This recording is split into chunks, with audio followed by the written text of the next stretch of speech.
What I'd like to do this morning is spend 8 or 10 minutes with a few slides that are framing and background to the case. And then I'm going to ask Nancy Height to impersonate Sharon Oster with the flying chalk on the board. And I'm going to come around and talk to all of you about the case. And we'll work it through B-school style.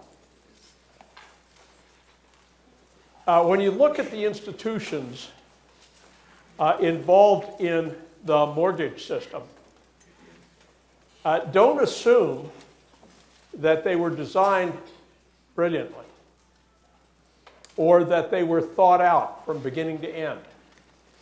The concept of kludge, is that in your vocabularies? Tim, is that kludge? Is that a term?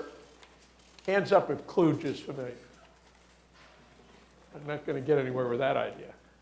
Kludge means things that are complex and badly designed. And there's a wonderful book by a guy named Gary Marcus called Kludge, which is about badly designed stuff from economic institutions to human memory to the human spine, which is a highly error-prone structure, and is as it is not because evolution said, what's the very best support column I can make for a bipedal creature, but what's the best I can do by evolving from a four-legged to a two-legged creature.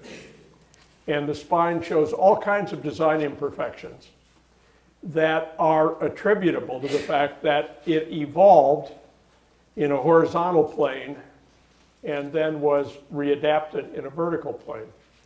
And the institutions at play in what Posner calls the Depression of '08 and what most of us call the recession of '08-09, though it is perhaps the mother of all recessions, it has not actually attained the depth of unemployment and underutilization of plant and equipment that would match up with the one in the 1930s. Of course, we could still get there.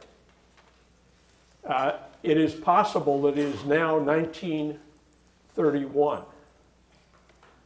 and another dip is out there. I don't think that, but there are those, including Will Getzman, who we saw a few days ago, who speculate that it might be so.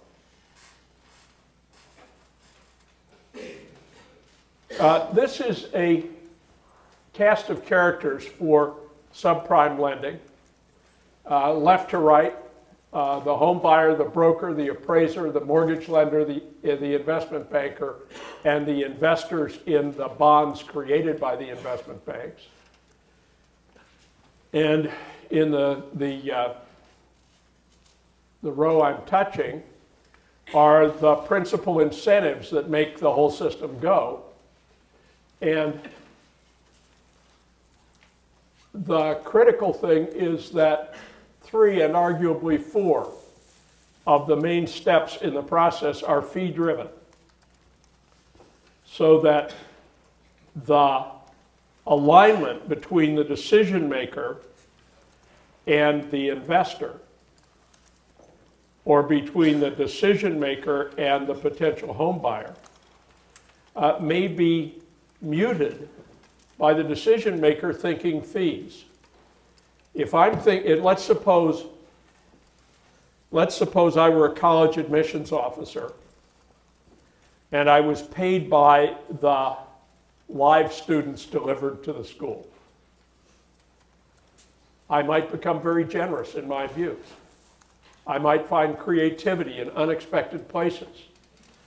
I might imagine analytic firepower where none existed. And so in all these steps, the bias toward, the bias toward completing a transaction is a very powerful piece of the story. The risks are charted here. What we're going to do, well, when we do the case, among other things, is to fill in the bottom row. What are the ways in which we would expect people in each of these roles to be tempted to get out of line ethically, and quite possibly out of line legally. As in the case, there is a broker, right, who gets way beyond both ethical and legal bounds. Home ownership in the United States, 1900 to 2000, looks like this, and notice it's a truncated scale. The bottom of the scale is 40%. The big story is a huge normative emphasis on home ownership. The belief, going back to Jefferson really, that when people own property, they become bought-in citizens who identify with the Commonwealth and who can be counted on to act in public-spirited ways. And there's a great run-up in home ownership between World War II and the 1980s. And it is fueled by a very profitable mass development of suburban housing. It is financed by FHA and related government entities, and it is rewarded by the Internal Revenue Service tax code, which gives a strong incentive for people to take out mortgages on a principal residence. Now, home ownership, I assume, do any of you own a home? Oh, I should say that Jan Elias, who wrote the case, is with us. Welcome, Jan. Hello. Do you own a house? No. Sometimes I envy that. Home ownership has all kinds of hazards. Right? I just learned that my slate roof, a 100-year-old slate roof, is at the end of its lifetime. And that's comparable to buying it's about the same price as the highest end BMW to replace a slate roof. That's a hazard. Suppose that you get laid off. Your mortgage payments continue. Suppose that there is a catastrophic illness. The mortgage payments continue. The local property taxes continue. The unanticipated maintenance issues continue. And there is quite a lot to be said for relative caution about undertaking debt amounting to several years' income in purchasing a house. Now, there's also a political dimension to this, which is that the old-fashioned local banking method of writing mortgages was extremely cautious and was first explicitly and then later implicitly racist and genderist. It was all about well-employed white men. And there is an ideological strand that is not Jeffersonian but is more recent and has to do with equality of opportunity to own houses, which has pushed policy toward a more permissive attitude. Finally, there is, of course, the pro-market view, which became dominant in this country in the Ronald Reagan era, which says, let people cut the deals they want to cut. Get the government out of the transaction. Deregulate. And in many cases, deregulation was a spectacular success. For example, the airline industry, the trucking industry. But deregulation of finance is a slipperier undertaking. History of home values here. This is an index chart that has 1890 indexed to 100. And the gist of the argument in this chart, did I take this from the case or not? The gist of the argument in this chart is that by the time we're done with the current meltdown, home values adjusted for inflation will be back about where they were in 1890.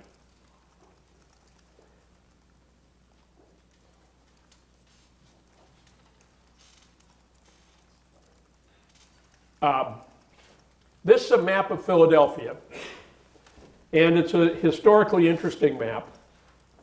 I couldn't find a comparable one for Cleveland, though I'm sure one exists. In 1937, mortgages were collapsing all over the country. And the Roosevelt administration pushed through Congress a piece of legislation called the Homeowners Loan Corporation, HOLC, Homeowners Loan Corporation. And the Homeowners Loan Corporation was charged with finding out how to know in advance if a mortgage would likely fail. And the technique was not to look at credit scores, but to look at housing locations and to look at the condition of housing in a neighborhood and at the demographics of who lived there. And it was crudely racist and biased in many, many ways. It was explicitly racist about blacks. It was explicitly racist about Jews. It was explicitly racist about Italians, most of all Southern Italians. And it was a 4-point scale. The worst category, level D, was red, and the term redlining comes from this. And the idea was to tell the banking world not to lend money in those zones. Yellow was a little better, then blue, then green. And the idea was to put mortgage money into the safest, wealthiest neighborhoods with the most homogeneous populations. And from the point of view of managing the mortgage crisis, it was not a terrible policy. From the point of view of managing cities and communities, it was catastrophic, because what it did was to accelerate the creation of slums in areas where mortgage money was unavailable for the sale or purchase of housing, or for that matter, for the large-scale repair of housing. They did it to 200, they did the process to 200 American cities in a single year, including New Haven. Across Chapel Street is Class D. This is the Case-Shiller home prices story, and what's laid out here from the year 2000 to 2007. And this is when Getzman talked about Case-Shiller being a reassuring data series. If you look at it between here and here, if you look at a 5-year period or even a 6-year period, it looks like a process of continued appreciation in home prices. And there was nothing in the data that would have, given conventional econometric models, would have triggered the suspicion that the end was nigh. The chart is also interesting because Cleveland is this line. And so that Cleveland is a less extreme story in price appreciation than the cases everybody talks about, which were Miami and Las Vegas and Los Angeles. This is the same story shown in year-on-year percentage change. And it actually doesn't add much to our knowledge. I'm going to skip it. This is Cleveland. Price appreciation from 2000 into 2007 compared with the country at large. And the gist is that Cleveland was not a hot city. And it is in that respect, I've missed a chart here. There's a huge story about northeastern industrial cities. By which I mean virtually all the cities from St. Louis on the left side to Boston on the right side. They all had their takeoff in the middle of the 19th century. They were all going almost vertical in the years 1850 to 1900, 1910. By 1920, their growth rates slowed down almost to zero, and were fluctuated wildly during the Depression years, recovered briefly in World War II, and then went sharply south from 1950 on. New Haven's case, the strength of the inner city economy forms an almost perfect arc, with the starting point in 1840, the peak in 1950, and the bottom in about 1990. And there's actually been a little bit of recovery since. But Cleveland is a classic industrial city. It is the place where Standard Oil set up its first large refining plants. It was an advantage point in transportation because it was an intersection between very high quality east-west freight rail and Great Lakes shipping. And when rail became subordinated to trucking, and when suburban development became dominant over the reuse of industrial urban neighborhoods, Cleveland suffered mightily.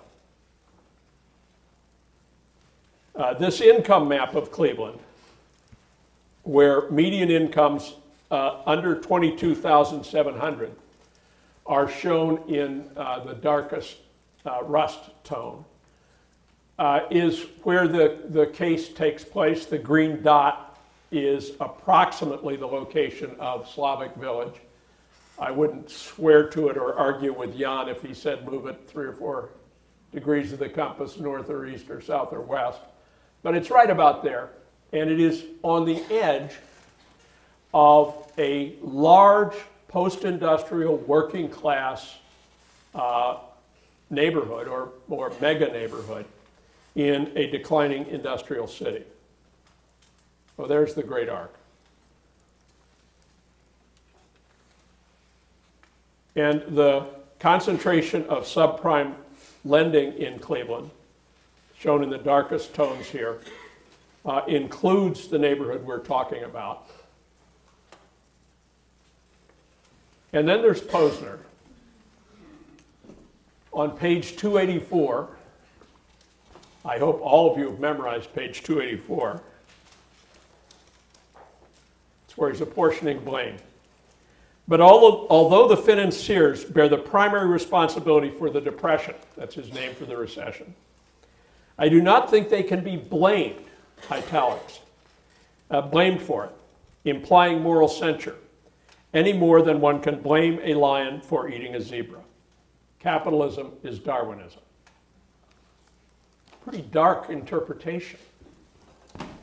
And Nancy, how do we go? Here we go. Room controls. Where's mute? Mute on. Okay, let's get the screen to go away.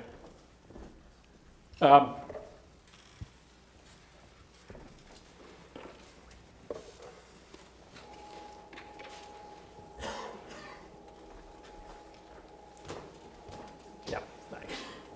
Is it on?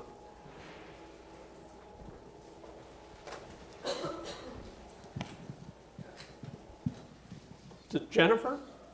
Yes. It's the trouble with letting me learn your name. You get cold calls. There's a story in this where a local broker ends up being sentenced to prison. Do you remember that part of it or not? Yeah, Mark. Okay, Mark. Can you give us a little recap on Mark? Mark Kellogg submitted fraudulent data for about 70 homes or somehow ended up, I'm not sure the process of flipping a house exactly, but he did it to about 70 homes and they all ended up defaulting on the loans, the people that he sold it to. Okay, so Mark's sin would be what? Let's try somebody else. What's Mark? Well, if Mark were a relative of yours and you had to have Thanksgiving dinner with him while he was on furlough from Ohio State Penitentiary, what topic would you want him to reflect on?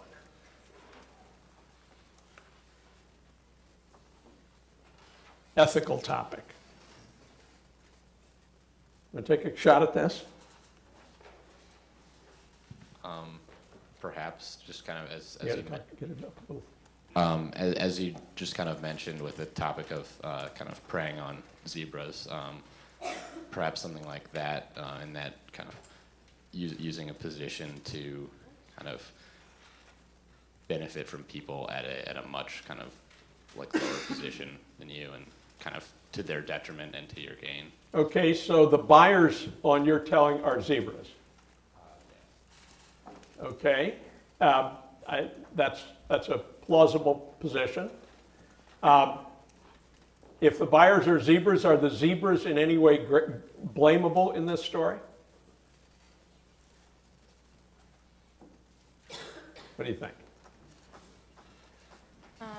It's possible that they're blamable if they were given good information, but in this situation it seems like they were given completely wrongful information and led to believe that it was true.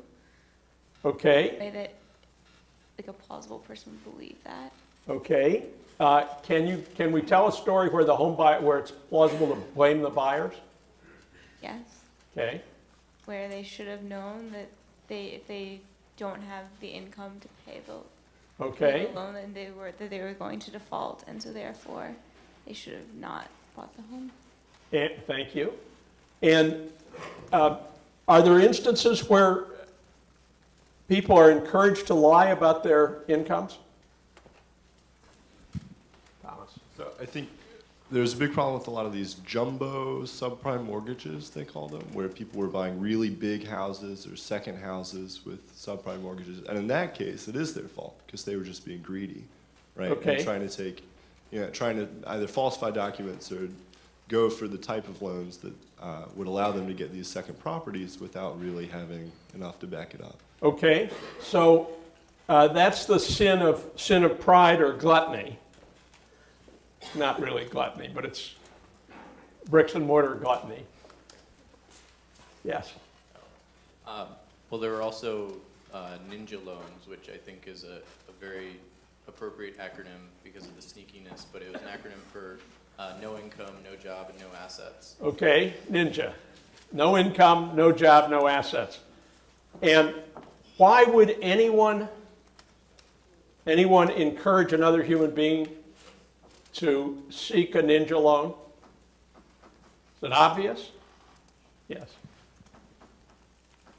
Well, if you're one of the 3 steps that profits off of the fee of having that loan go through, then it doesn't really matter to you it doesn't matter to you if it defaults as much as it matters to the buyer or to the bank. Okay, so long as you can successfully pass it along to the next step, you collect the fee and you're home dry no matter what happens. Right, and your reputation right there, Okay, now let's stop and see what we got for a diagram here, Sharon. Unpack your diagram. Okay, so I guess this I knew you'd be good at diagrams. our game of Pictionary. So I'm trying to map out what exactly went wrong, and I would start with a home and the Slavic community, and then I would end maybe here with like Bank of Scotland, and between quote unquote Joe's six-pack, purchasing a home with $22,000 yearly income, which was the average I saw, that was misrepresented as being worth about $80,000 from the broker who works with a. That I figured we could have everyone fill in the parts for me. Like how do we get from the home to the international crisis? Okay, And so who's the, do we have another mic or not? Yeah. What's the next step in the chain to the right of broker here?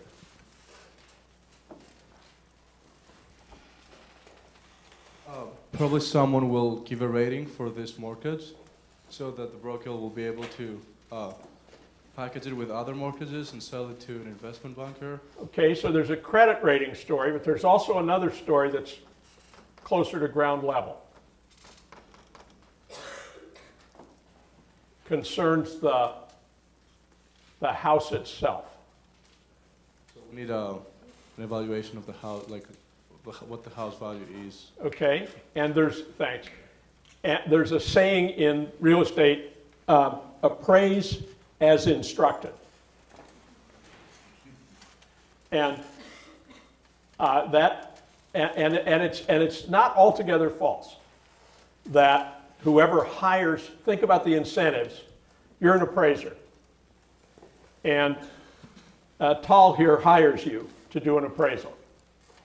And you're going to get a fee of $1,100 for doing it. And Tal lets it be known that he thinks this house really ought to be worth something north of $200,000. And you go out in the field, do the comparables, and the number comes up at 140. Tim, what thought might cross your mind if you were, I understand in your case, it of course wouldn't, but in, say, my case.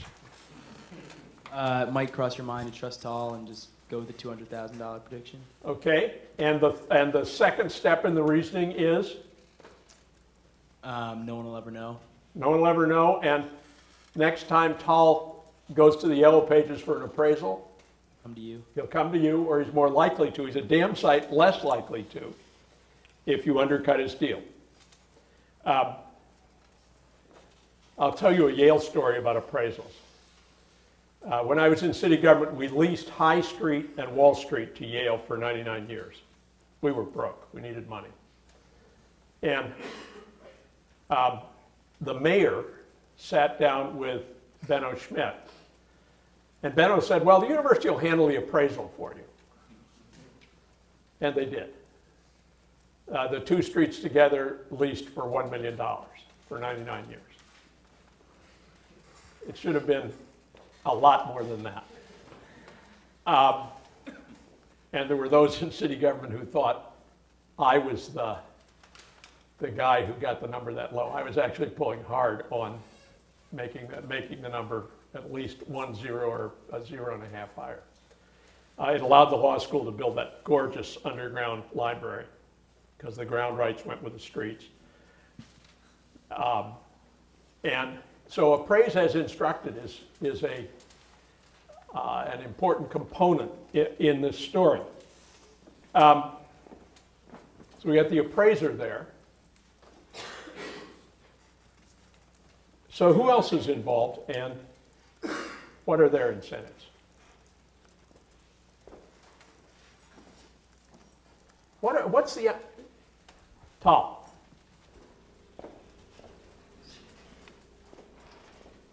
Well, you've got the local bank that's actually doing the lending. Okay.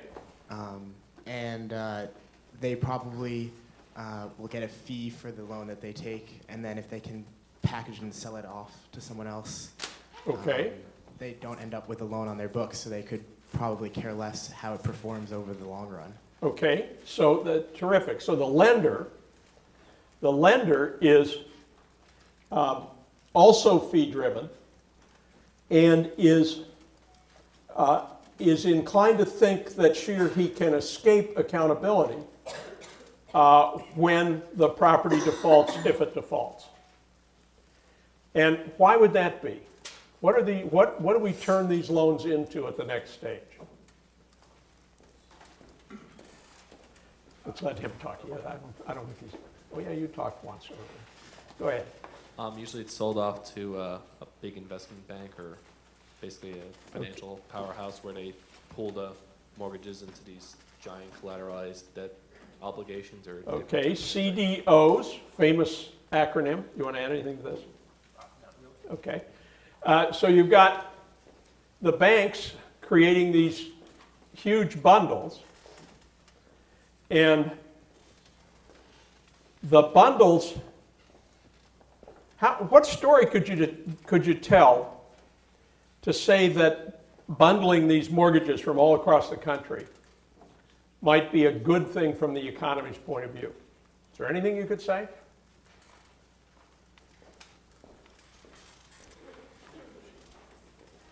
It diversifies the risk for okay. taking them out. It diversifies the risk. Say a little more. Well, presumably the people who are packaging them can take out a bunch of, do a lot of financial analysis and determine that the risk of the number of defaults would be lower than the benefit of the people actually paying their loans back. So the people who take out the package would have a favorable risk return. Okay. And were you about to say something?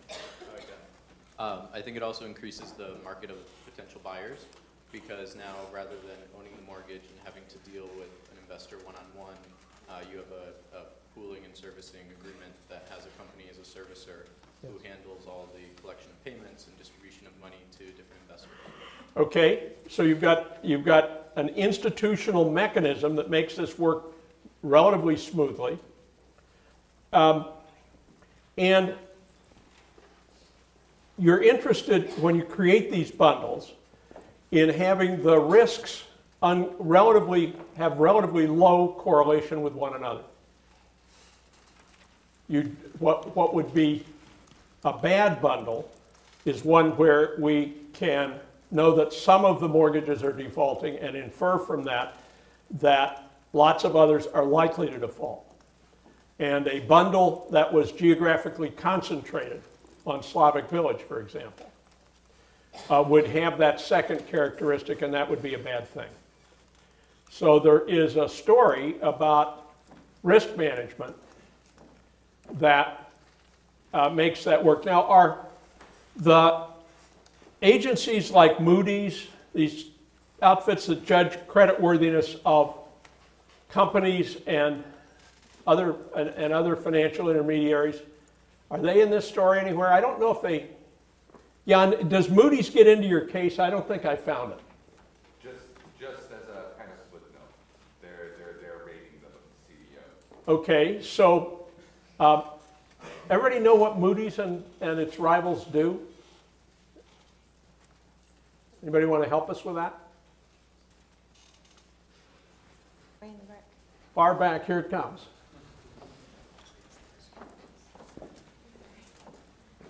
I'm slow freight.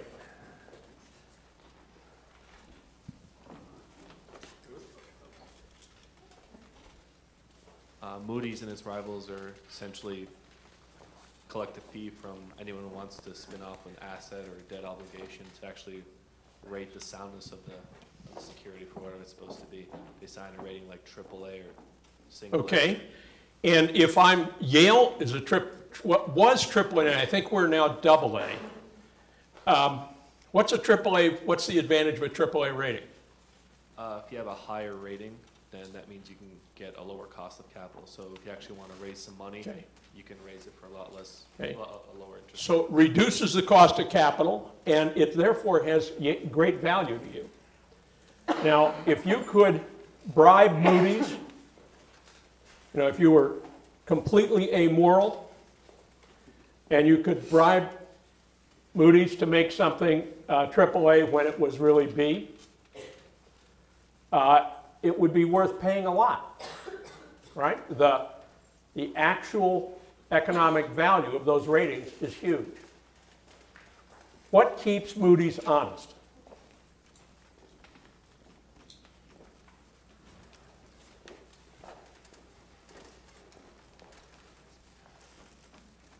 The reputation, the fact that they have for years kind of made sure that the ratings that they're given are actually safe investments?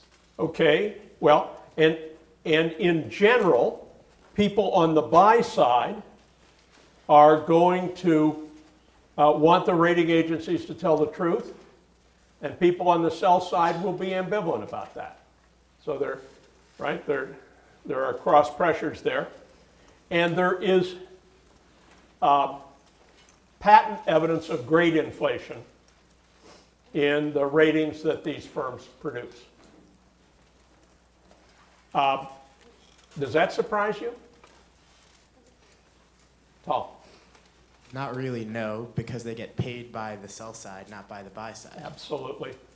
So they are, in a sense, appraising as instructed. And that's a pretty scary part of this whole thing.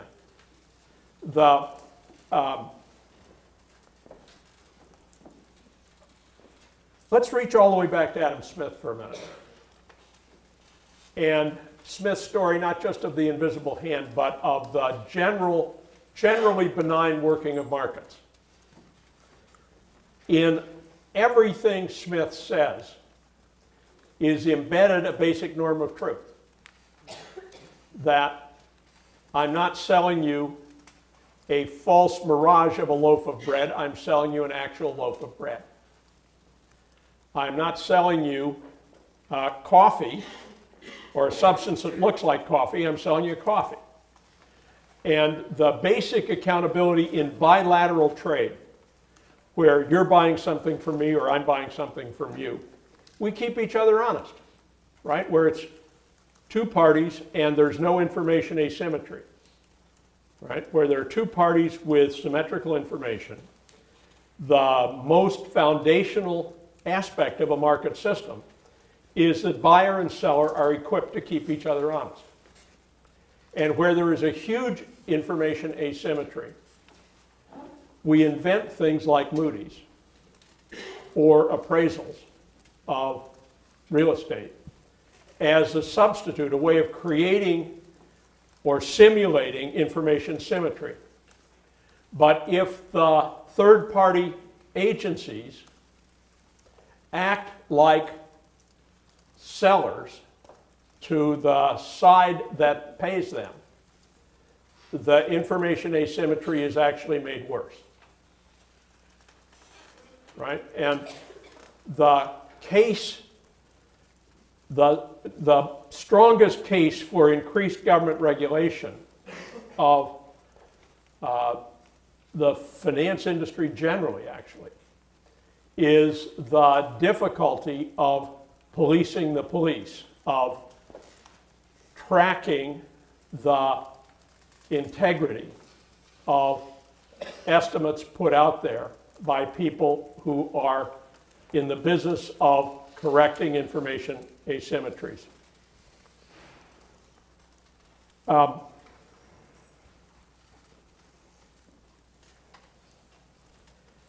Jan,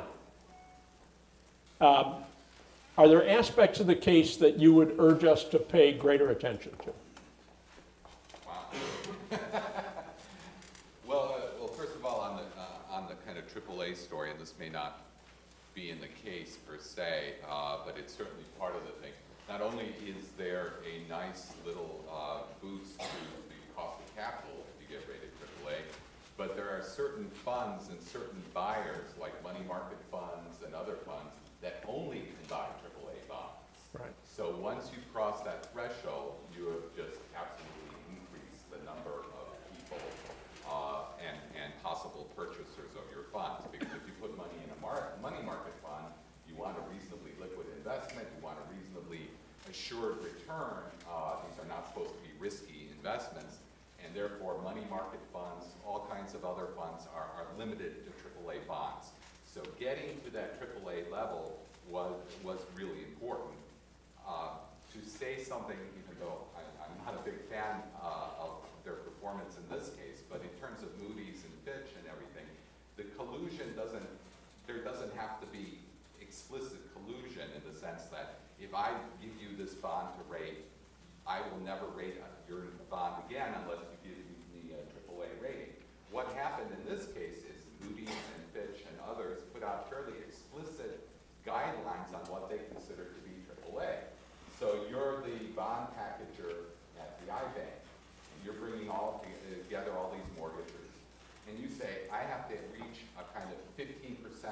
threshold level where it's 15% over collateralized.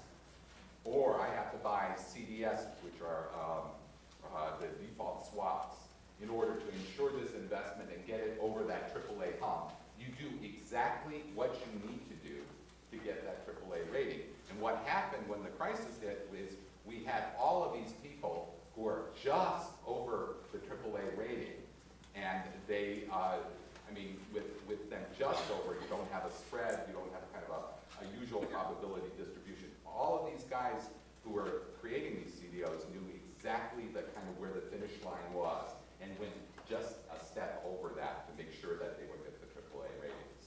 So the fact that they were not very well understood, that kind of the historic data went back 3 years and they felt very confident in doing stuff with 3 years of data, I think that's kind of an interesting way, because when you're looking for active collusion, you know, you expect guys in CD bars, you know, trading kind of information and dollars in brown paper envelopes.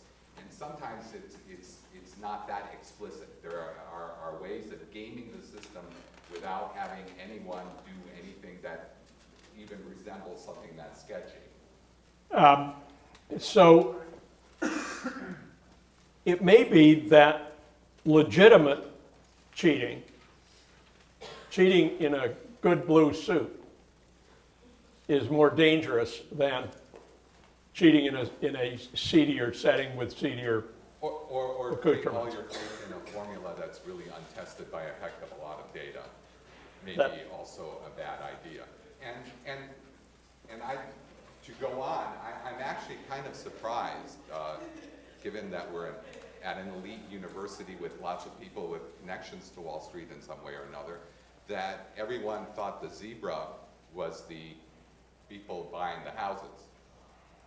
If you look at the data, and you have Mark Kellogg's kind of purchase list there, if you look at the data, you begin to notice not only is there a pattern in who the appraiser is, but there are patterns as to who the buyer is. We have this one buyer here, and I'm just looking at it, in a 4-year period, bought 5 houses, 6 houses, all with the same broker, all with the same appraiser. We go down, and there are others at 7 or 8 times. Just look at the names, and they repeat themselves. So I would put the question back here: who's the lion and who's the zebra in this case? Was it the iBanks? I mean, they were relying on these folks in Cleveland to do a reasonable job in appraising, in putting out the thing, and in the end, that's what went into those formulas that I was talking about. The fact that, okay, you have houses that are appraised at this much, and historically they default at, let's say, a 10% rate, but they didn't take into account the fact that you have people who are just jiggering the system. I mean, going in a 6-month period, buying a house at $25,000, selling it at $85,000 with no evidence of any remodeling.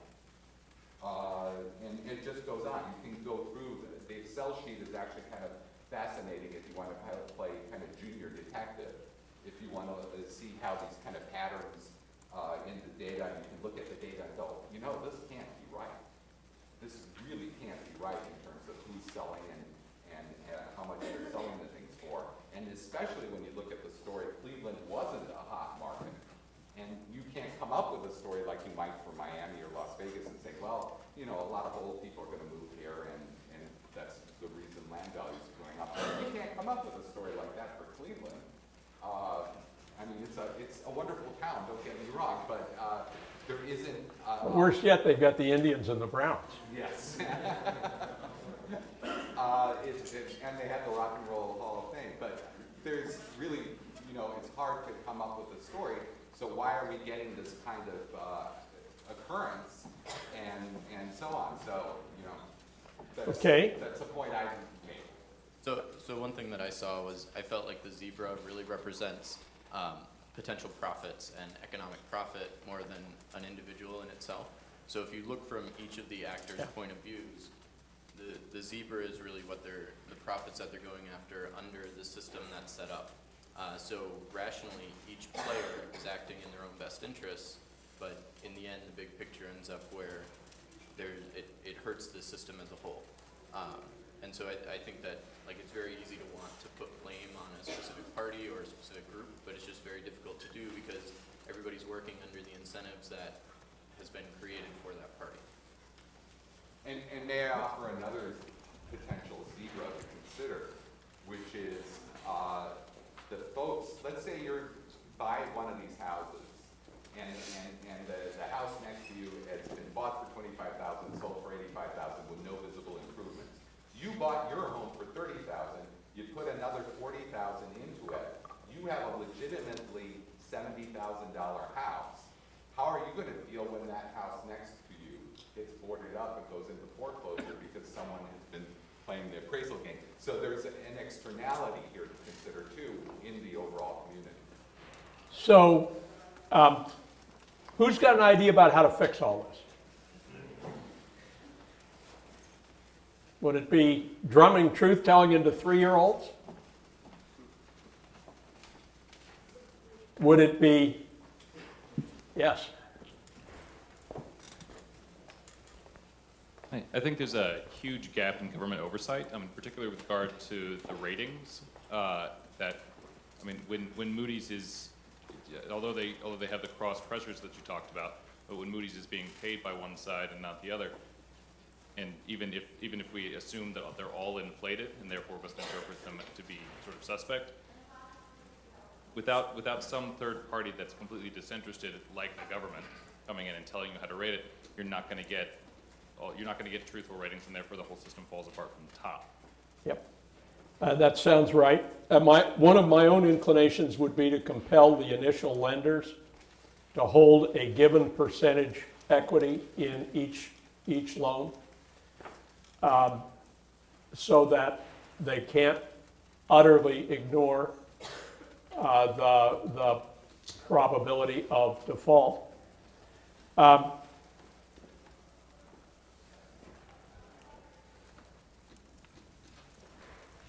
On Monday, I'm going to, Monday is a wild card in the syllabus, and I had planned to use it to do the Maury's business plan. But it turns out that there are people who think it would be a terrible idea if the Maury's business plan got to the Yale Daily News. And while we're 110 really good friends, I think I'd be nuts to use that at this stage. We'll do that at the end of the semester when it will not cause bloodshed somewhere in the system. And we'll do I'd like to do 2 things with Monday. One is I'll post a case on Vioxx, the drug which was a COX-2 inhibitor and did a lot of good for people like me with knee trouble. But it killed a few of them. And there were hard feelings and a vast avalanche of lawsuits. And we'll look at that. I'm also going to post Federalist Paper number 10. Hands up if you've read Federalist 10? Okay, no American, nobody who's going to do business in this country should fail to get the idea of the fundamental design of the American political system, which is spelled out in only a few thousand words there. See you on Monday.